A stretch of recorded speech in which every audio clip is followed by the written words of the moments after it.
My name is Jake Morrison. I'm 28 years old, and Ryan Carter has been my best friend since we were 12. 16 years of friendship. We'd been through everything together.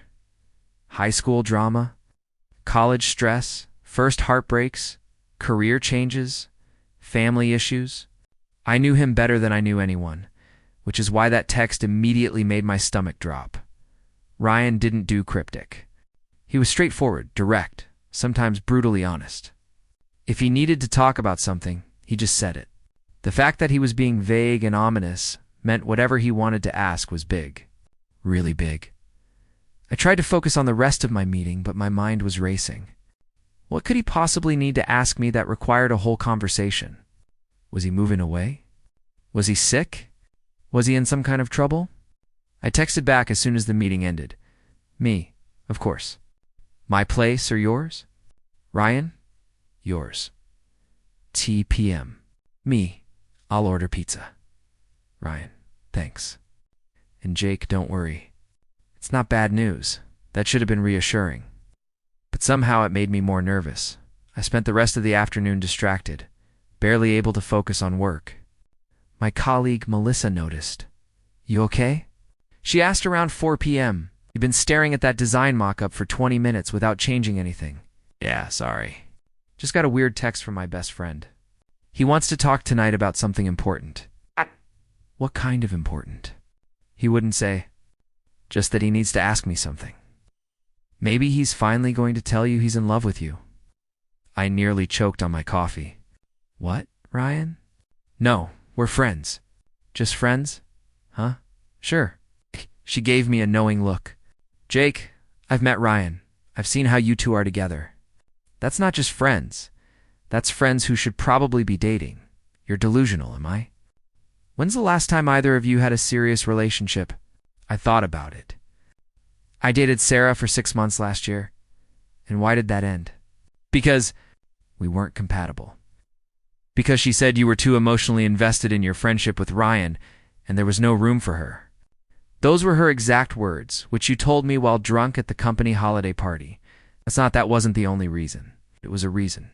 Jake, I'm just saying, maybe your best friend wants to talk about the giant elephant in the room that you've both been ignoring for years. There's no elephant. Ryan is straight. Is he, though? Has he explicitly said that? I opened my mouth to respond, then closed it. Had Ryan ever explicitly said he was straight? He'd dated women in the past, but come to think of it, not seriously, and not in a while. The last relationship I could remember was 3 years ago, and it had lasted maybe 2 months. This is ridiculous, I said. Ryan and I are friends. Best friends. That's it. Okay, but if I'm right, you owe me lunch. You're not right. But as I drove home that evening, I couldn't stop thinking about what Melissa had said. About Ryan and me, about our friendship, about whether there was something more there that I'd been deliberately not seeing. Ryan and I had met in 7th grade when we were assigned as lab partners in science class. He'd been the new kid his family had just moved to town from. California, and I'd been the quiet kid who'd rather read than socialize. We'd bonded over a shared love of sci-fi movies and a mutual hatred of our science teacher. 16 years later, he was still my favorite person. The one I called when something good happened. The one I wanted to share bad news with. The one whose opinion mattered more than anyone else's. We texted every day. Saw each other at least twice a week. Had keys to each other's apartments. Knew each other's coffee orders, favorite foods, pet peeves, deepest fears. But that was normal for best friends, right? That didn't mean anything more except ... There had been moments over the years. Times when Ryan would look at me with an expression I couldn't quite read. Times when a hug would last just a beat too long to be purely platonic. Times when I'd catch myself noticing how attractive he was and would immediately shut down that line of thinking. Ryan was objectively athletic build from years of playing soccer. Dark hair that always looked perfectly messy, warm brown eyes, and a smile that made people feel instantly at ease. I'd noticed these things about him the same way I'd noticed someone was attractive in a movie or on the street. It didn't mean anything, at least. That's what I'd been telling myself for 16 years. I ordered pizza as promised and tried to calm my nerves by straightening up my apartment. At exactly 7 p.m., there was a knock on the door. Ryan stood in my doorway looking nervous in a way I'd rarely seen him. His hair was messier than usual, like he'd been running his hands through it. He was wearing jeans and an old college sweatshirt, and he was holding a bottle of wine. "Hey," he said. "Hey, come in." He followed me inside, and I noticed he was fidgeting, shifting his weight, playing with the wine bottle label, not quite meeting my eyes. "Want to eat first?"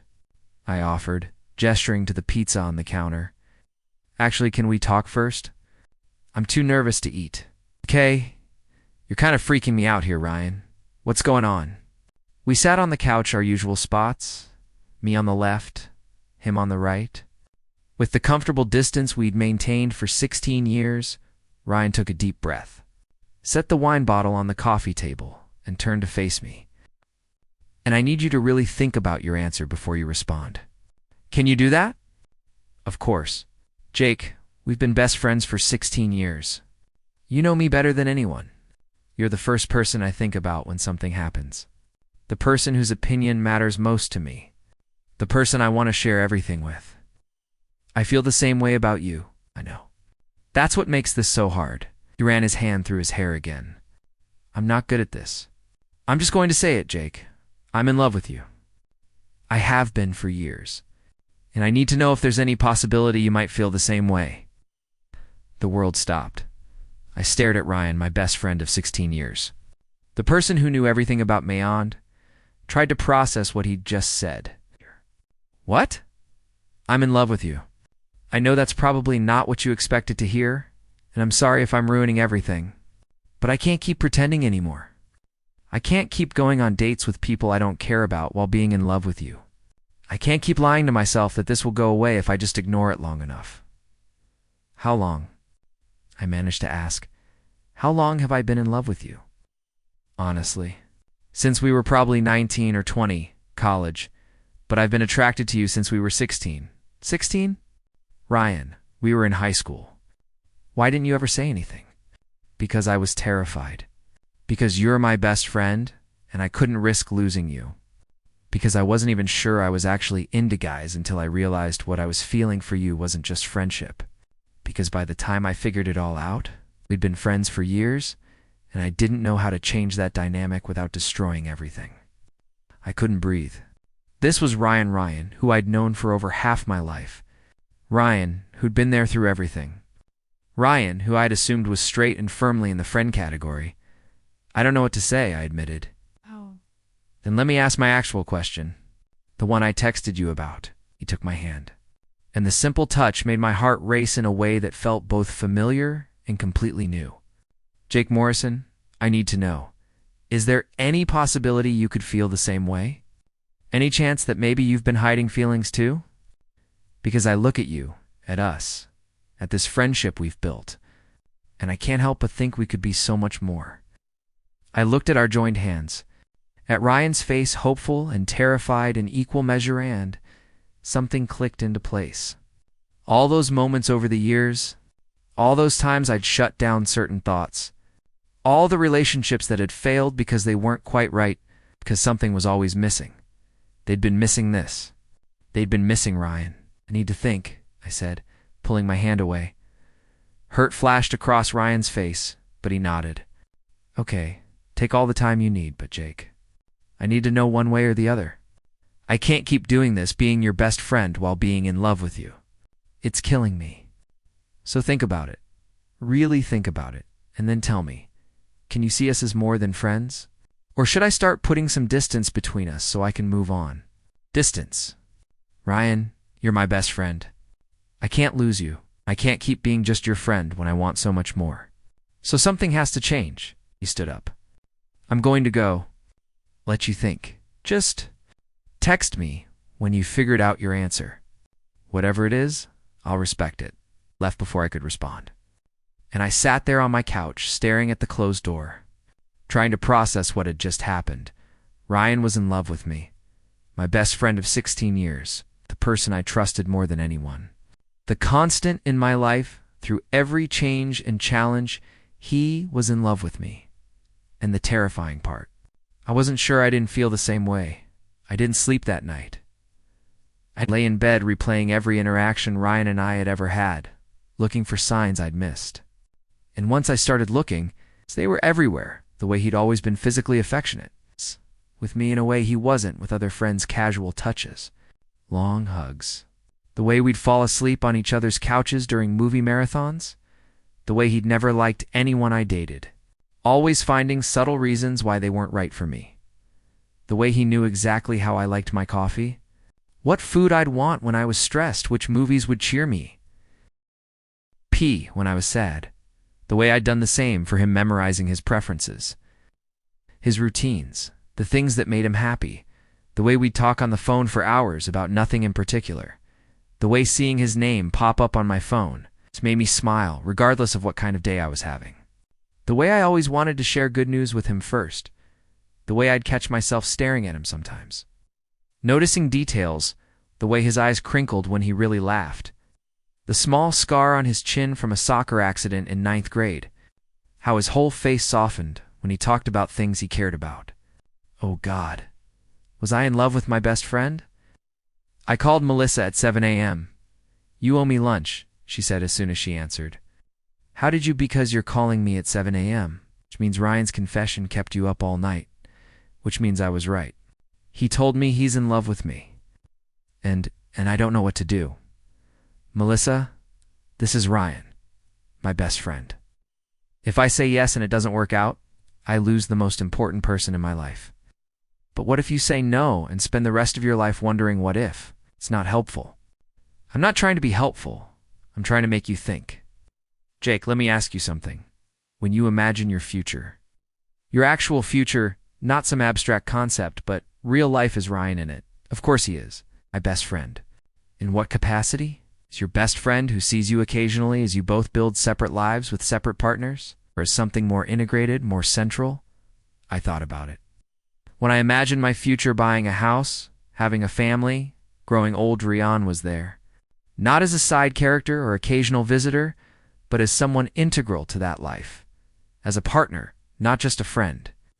"Oh," I said quietly. "Yeah, oh. Jake, I think you've been in love with him too. You've just been too scared to acknowledge it. What do I do? You tell him the truth. Whatever that truth is." After I hung up, I spent the day trying to work, but mostly just thinking. About Ryan, about us, about what we could be if I was brave enough to try. But I was terrified. Relationships end. Friendships, especially one as solid as ours, could last a lifetime. Was I willing to risk losing Ryan as a friend for the possibility of something more? Around 3 p.m., my phone rang. My mom. "Hey honey, how are you? I'm having a crisis." What kind of crisis? I hesitated. I'd come out to my parents years ago, and they'd been supportive. But talking to my mom about this felt vulnerable in a way I hadn't expected. Ryan told me he's in love with me. There was a pause. Then, "And you just figured out you're in love. With him too? How does everyone know this except me?" My mom laughed. "Sweetheart, your father and I have been waiting for you to figure this out for years. Every time we visit, every time we talk to you, it's always Ryan this and Ryan that. You light up when you talk about him. We've met the people you've had. Dated over the years, and none of them have ever made you as happy as Ryan clearly does. But what if it doesn't work out? What if we try this, and it ruins everything? Then you'll deal with it like adults. But Jake, what if it does work out? What if you have a chance at real happiness with someone who already knows you and loves you, and you miss it because you were too scared to try?" That's what Melissa said. Melissa is a smart woman. Listen to her. After I hung up with my mom, I made a list, because that's what I did when I needed to process things. A pro-con list about pursuing a relationship with Ryan. Cons: could ruin. Our friendship changes everything. Scary. What if we're not compatible romantically? What if it doesn't work out? Pros: already know each other better than most couples ever will. Already trust each other completely. Already enjoy spending time together. He makes me laugh. He makes me want to be better. I miss him when he's not around. Seeing him happy makes me happy. He's been my constant for 16 years. The thought of him being with someone else makes my chest hurt. I might be in love with him, Toei stared at that last item for a long time. I might be in love with him too. No, I didn't. Might be. I was in love with him. I'd probably been in love with him for years and had been too oblivious or too scared to acknowledge it. I picked up my phone and texted Ryan. Me, can you come over? I have my answer. Ryan, on my way. 30 minutes later, he must have driven fast. Rian was at my door. He looked like he hadn't slept either, dark circles under his eyes, wearing sweatpants and a wrinkled t-shirt. That was fast, I said. I've been waiting by my phone for the past 24 hours. What's your answer? Come in. Sit down. We sat on the couch again. Same positions as last night. But this time, I turned to face him fully. I've been thinking about what you said about us, about the possibility of being more than friends. And you're right, there's something here. I don't know why it took me so long to see it, but it's there. It's been there for years. Hope bloomed on his face. Really, really. Ryan, you're my favorite person. You've been since we were 12 years old. And I think I've been in love with you too. I was just too scared to acknowledge it. You love me, I love you. I'm terrified about what this means, about risking our friendship, about all the ways this could go wrong. But I'm more terrified of spending the rest of my life wondering what if. He closed the distance between us, taking my face in his hands. Can I kiss you, please? The kiss was everything a first kiss should beat, tentative and nervous, and absolutely perfect. When we broke apart, we were both smiling. I can't believe we waited 16 years for that, Ryan said. I can't believe you've been in love with me since we were 20 and never said anything. I can't believe you've been in love with me and didn't realize it. We're both idiots. Agreed. But we're idiots who are finally doing something about it. We kissed again, longer this time. And when we finally broke apart, Ryan pulled me into a hug.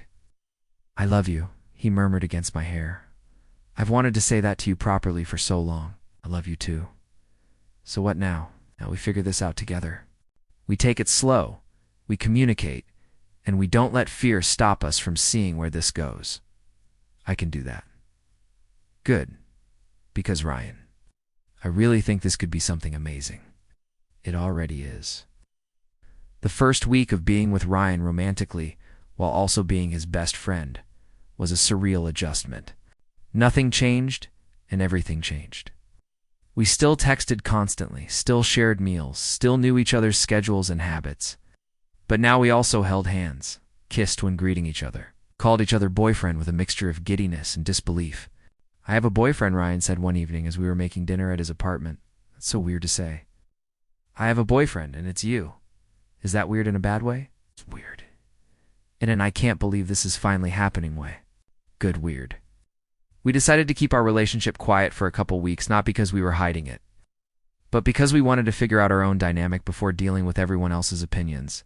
But, psst. You told him yes, she said as soon as I walked into the office. How do you always know? Because you're smiling like an idiot, and you've checked your phone 12 times in the last 5 minutes, which means you're texting him. So how did it go? We're together. Officially. Finally. How does it feel? Terrifying and perfect in equal measure. That's love for you. Over the next few weeks, we told our close friends and family. Everyone's reaction was basically the same. Finally, followed by we've been waiting for this. Was it really that obvious? I asked my mom when I called to tell her. Honey, everyone saw it except you two. Your father had a bet going with your aunt about when you'd finally figure it out. He lost, he thought it would happen last year. You had a bet? Of course we did. It was entertainment watching you both dance around your feelings. Ryan's family had a similar reaction. His mom actually cried when he told her. I'm so happy for you both, she said through tears. Jake has always been family. Now it's just official. The shift from best friends to boyfriends was easier than I'd expected in some ways, harder in others. The easy part was that we already knew each other so well, didn't have to navigate the awkward getting to know you phase. We already knew each other's preferences, habits, communication styles. The hard part was learning to be vulnerable in new ways. Physical intimacy was easy, we'd always been comfortable with casual touch. But emotional intimacy, as romantic partners, was different. It required saying things out loud that we'd previously left unspoken. I need to tell you when I'm feeling insecure, instead of just pretending I'm fine, Ryan said one evening about a month into our relationship. That's new for me. What are you insecure about? Sometimes I worry that you're going to wake up and realize this was a mistake, that you were better off with me as just a friend.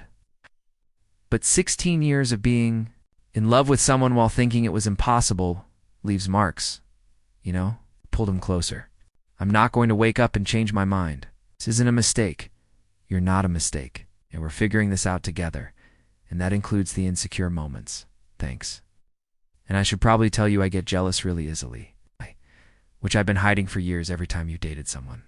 But now that we're together, if you even mention finding someone else attractive, I probably won't handle it well. Noted. And I should probably tell you that I'm really bad at expressing NG feelings. Like really bad. I'm much better at showing affection through actions than words. I know. I've known you for 16 years, remember? I know you show love by making sure I've eaten and checking that my tires aren't bald and remembering the things I mention in passing.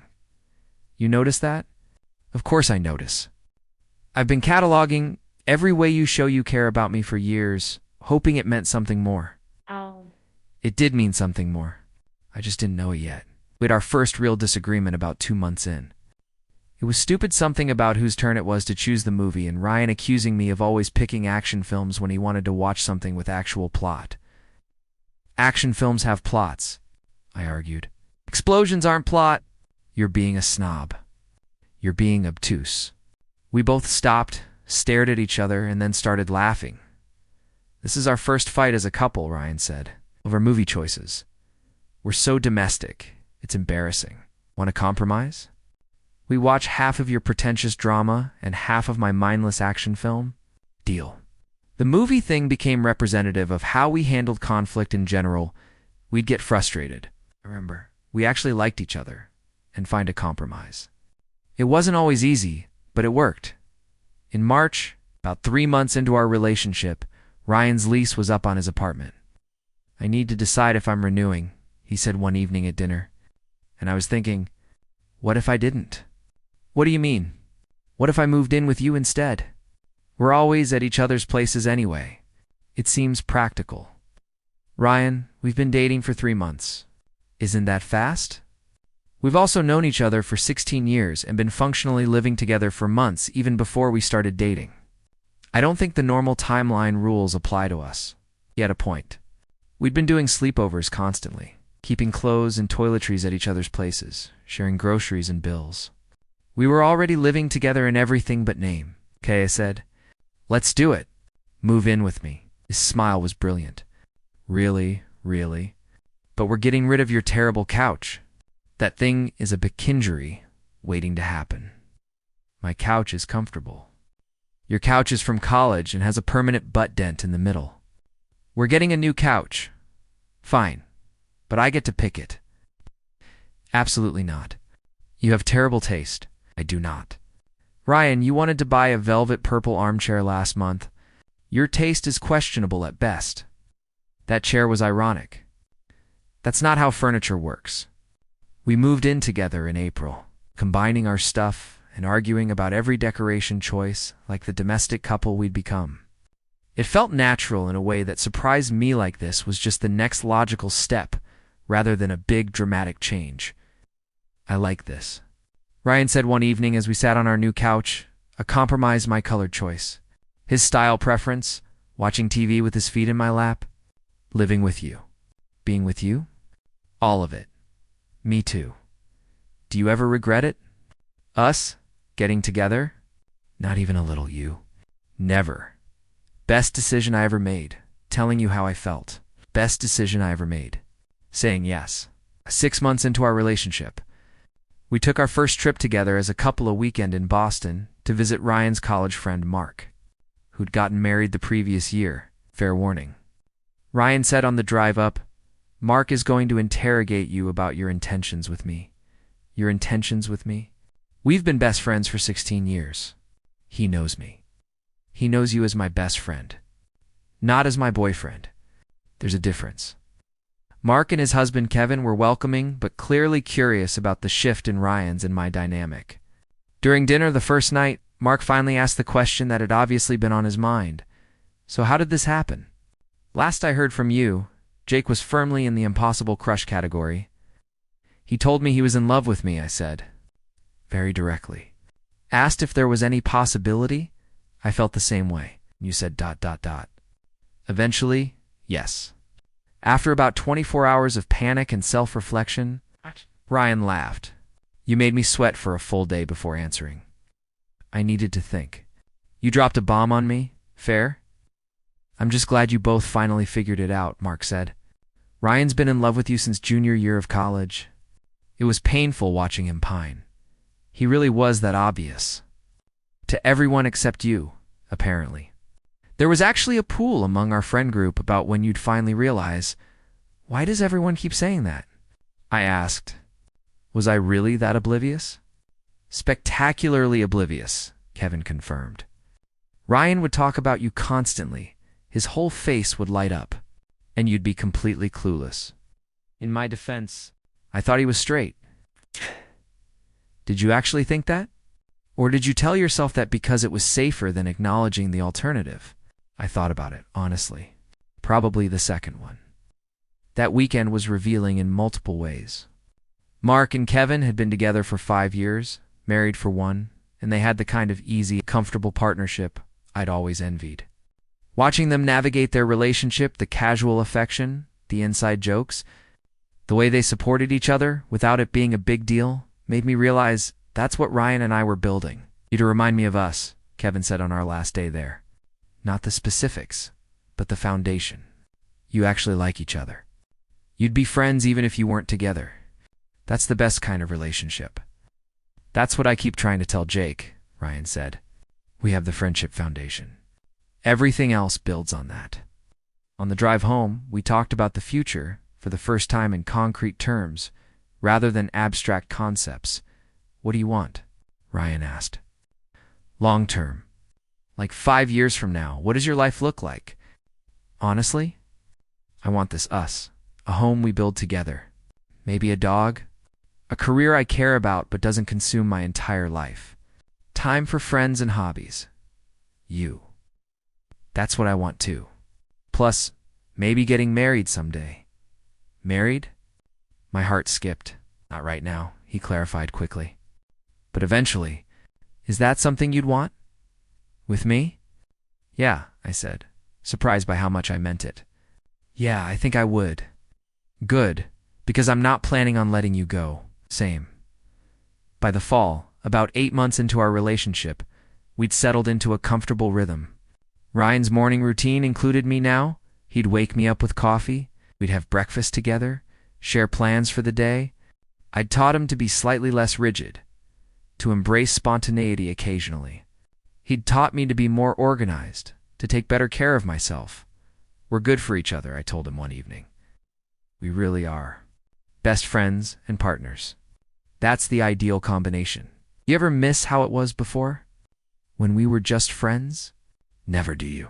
No, this is better. Everything we had before, plus romance and honesty and a future. Speaking of the future, Ryan said, and there was something nervous in his voice that made me look at him more closely. What about it? I've been thinking about something, and I wanted to ask you, but I need you to really consider your answer before responding. My heart started racing. Okay.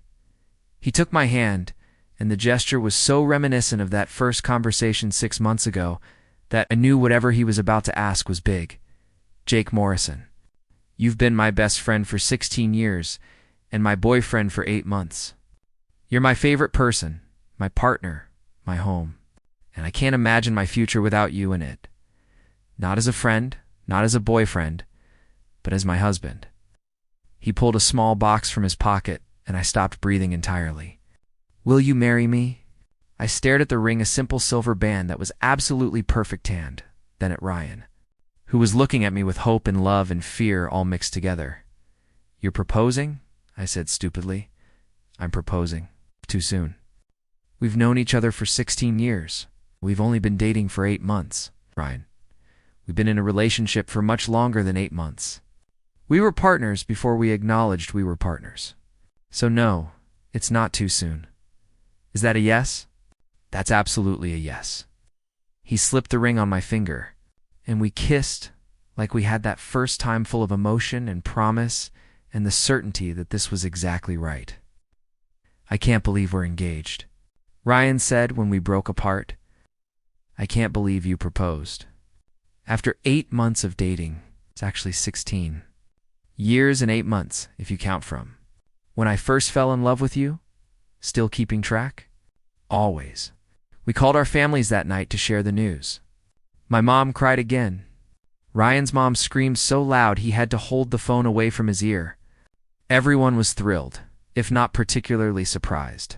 Finally, my dad said, "Welcome to the family officially, Ryan. He's been part of the family for 16 years, Dad. Now it's just on paper, too." That's different. That night, lying in bed with my fiancé, still so weird to think, I reflected on how much had changed in 8 months. How a single question Ryan asking if there was any possibility I could feel the same way had transformed my entire life. "What are you thinking about?" Ryan asked. "About that day you texted me saying you needed to ask me something important. How nervous I was. How I had no idea what you were going to say. Would you have guessed I was going to confess my love? Not in a million years. I thought you were moving away or dying or something. Dramatic. But accurate. Ryan, can I ask you something? Always. That day were you prepared for me to say no? What would you have done if I'd said I didn't feel the same way?"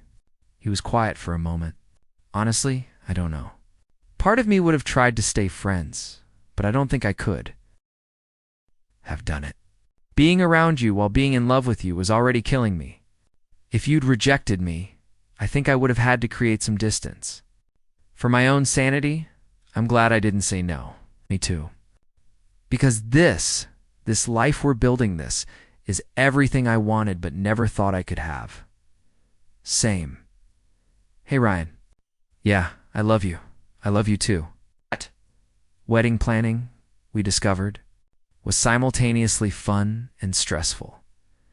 We wanted something small and intimate, just close friends and family. Maybe 50 people total. But even with a small wedding, there were a million decisions to make. "Why are there so many options for everything?" Ryan asked one evening as we scrolled through photos of venues. "Why can't we just pick a place, show up, and get married?" We could. That's called eloping. Don't tempt me. Your mom would kill us if we eloped. Fair point. We settled on a venue pretty quickly, a small garden in upstate New York that was beautiful without being pretentious. But then came the other decisions. Food, music, decorations, guest list, what we'd wear, who would officiate. "I want Melissa to officiate," I said. "Your coworker? She's the one who told me I was in love with you before I figured it out myself. She deserves to subscribe to my channel."